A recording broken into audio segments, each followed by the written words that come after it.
Today we're going to be taking a look at the best hitch options for your 2016 Toyota RAV4. So up top here we're going to have our Class III Draw-Tite. Right below that we'll have our Class III EcoHitch. Below that we'll have our Class III eTrailer. And then finally at the bottom we'll have our Class III Curt. Now if it were me looking for a hitch, I personally would go with the top one, the Draw-Tite, because I'm mainly going to be using it for recreational purposes like a bike rack. But let's take a closer look at all of these and look over some of the features. Now right away you may notice that the Draw-Tite and the EcoHitch are going to have a very different design from the Curt and eTrailer hitch. And that's because our Draw-Tite and our EcoHitch are actually going to be installed behind the bumper and be extremely close up, and all we're going to see is that receiver tube sticking out. With our eTrailer and our Curt, the cross tube is going to be visible. It's going to be sitting right below the bumper and we are going to be able to see it, but both of them do kind of sit further back, so it's not as noticeable. Now aside from the appearance benefit of the cross tube being hidden, it is going to give us a little bit more ground clearance since the entire hitch is going to be higher up on the vehicle. That little bit of extra ground clearance can be a great thing, especially since our RAV4 sits a little bit closer to the ground. Especially if we have a bike rack or a cargo carrier, we can use as much ground clearance as we can get. But if you're going to be doing a lot of towing, you're going to want to have the highest weight rating you can, as well as possibility for use with weight distribution systems.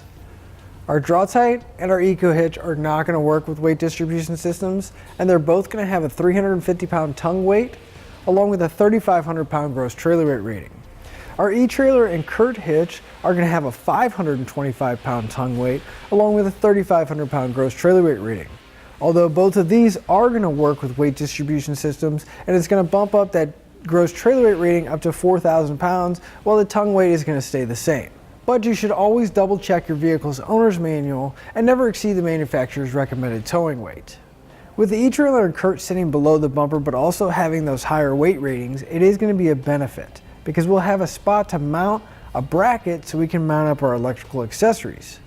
Whereas the one that's going to be behind the bumper is going to limit us on where we can mount it. When it comes to installation, each one of our hitches are going to use a factory mounting location, so we're not going to have to weld or drill anything into the frame. However, with our Draw-Tite and our EcoHitch, they are going to require a little bit more work and require to trim the fascia just a little bit on the bottom so the receiver tube can stick out.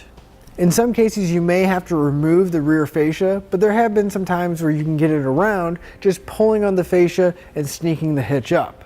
But they are more involved than the Curt and the eTrailer hitches to put in. Now down to some of the minor differences. Our Draw-Tite up here, you'll notice that it is going to have kind of a semi-gloss black finish to it. Our EcoHitch is going to have a textured black finish. Our eTrailer hitch is going to have a flat black carbide finish.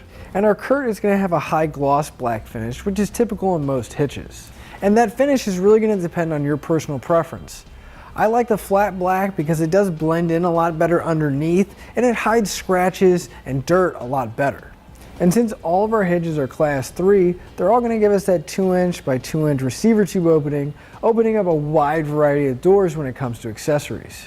And they're all going to use a standard 5/8 pin and clip. None of them are included in the kit, however you can pick them up here at eTrailer.com along with locking devices to keep your items secure. The Draw-Tite is going to have a secondary hole towards the back of the receiver tube opening, and that's going to be exclusively for the J-pin stabilization device. Now that's going to be nice because it's a locking device, but it's also an anti-rattle to make sure that the accessory isn't making a lot of noise when we're driving down the road. So to sum everything up, if appearance is your main concern, I would go with the Draw-Tite or the EcoHitch because they're going to sit behind the bumper and have more of a clean factory look. If you're going to be using it mainly for recreation like a bike rack or a cargo carrier, again I would go with the Draw-Tite or the EcoHitch because they're going to give us a lot better ground clearance over the other ones.